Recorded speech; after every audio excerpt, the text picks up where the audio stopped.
Before I get into this review, I first want to genuinely ask what the United States has against the word philosopher. First, we have the audacity to change the title of the first Harry Potter book, the Philosopher's Stone.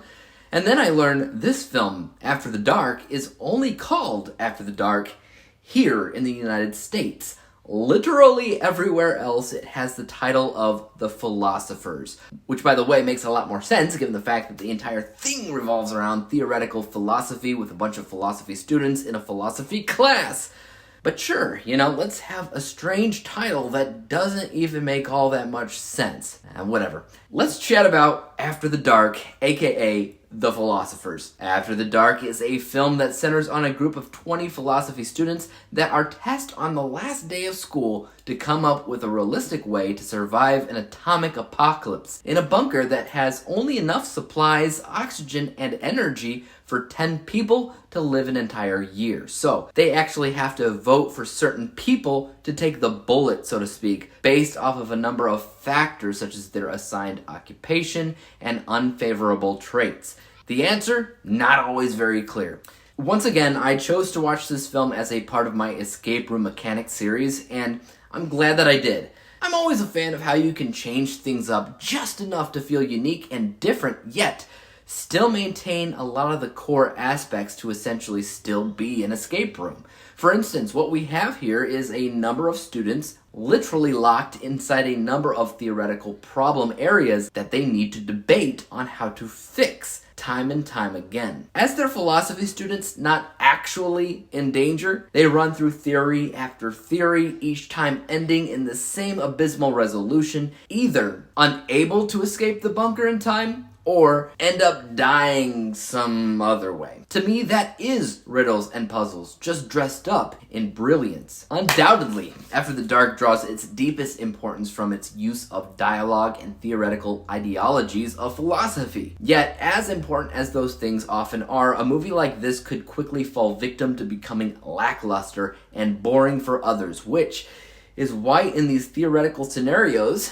the audience and the characters are thrown into visual representations of what that kind of situation would physically look like and how those tensions would feel up close and personal, unlike in a warm classroom where anybody could literally just leave at any point. Unavoidable, however, is the fact that this is not a film laced with real danger. It's all theoretical. So even though you can understand how suspense would actually occur in a situation like the end of the world, you always know that these people are currently safe in a classroom discussing it. So if you're looking for a sense of danger in a film, you will not find that here. Instead, what you will find, if you give it a chance, is a sense of unyielding fascination. But as usual, the film is not without its faults.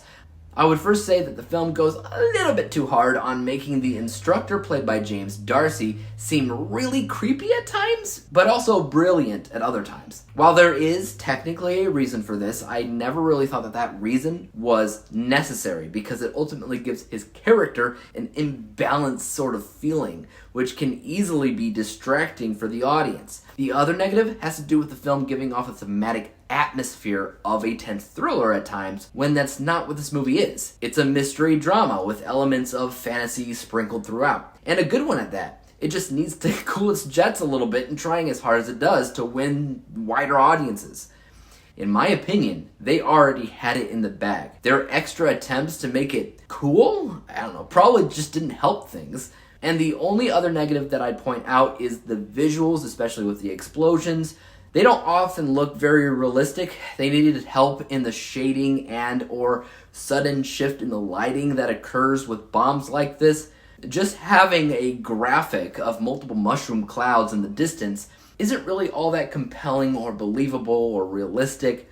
But then again, it is a theoretical situation being imagined by the students.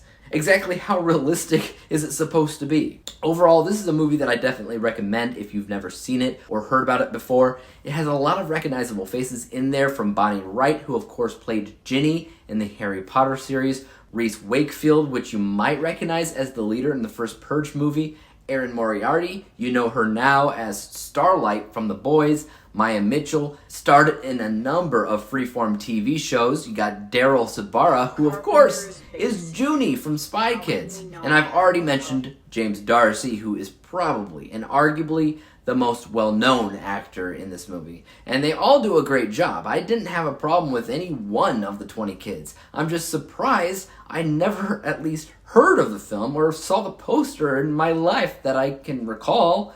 So I actually categorize this as a hidden gem. And with that, I will be giving this movie a letter grade of A-. It's up there. As far as post-apocalyptic films, which this isn't technically, but it's in the same ballpark, it's unique. As far as escape room mechanic films, it's unique. As far as the acting goes, it's not terrible whatsoever. It's not the best thing I've ever seen in my life, but it is far from the worst. I was actually compelled. I was drawn into these characters, and I wanted to know what would happen next. I was pulled into that mystery. And I mean, truly, the entire movie really is about dialogue and asking what if scenarios and just bombarding these kids with impossible speed bumps that is like mission impossible for them because they keep trying to figure it out and use their knowledge and expertise and philosophy to try to figure out how to approach the end of the world, but it keeps failing for them. I thought that was pretty cool. So guys, if you have seen this movie, let me know what you thought about it in the comment section down below. As for YouTube, you guys know what to do. Hit the like, subscribe button, bell to be notified when I come out with my next review for the Escape Room series. And until then, peace out. After the dark, when the light fades away, in the depths of thought where minds sway, exploring the depths of human condition in a quest for truth, a philosophical mission.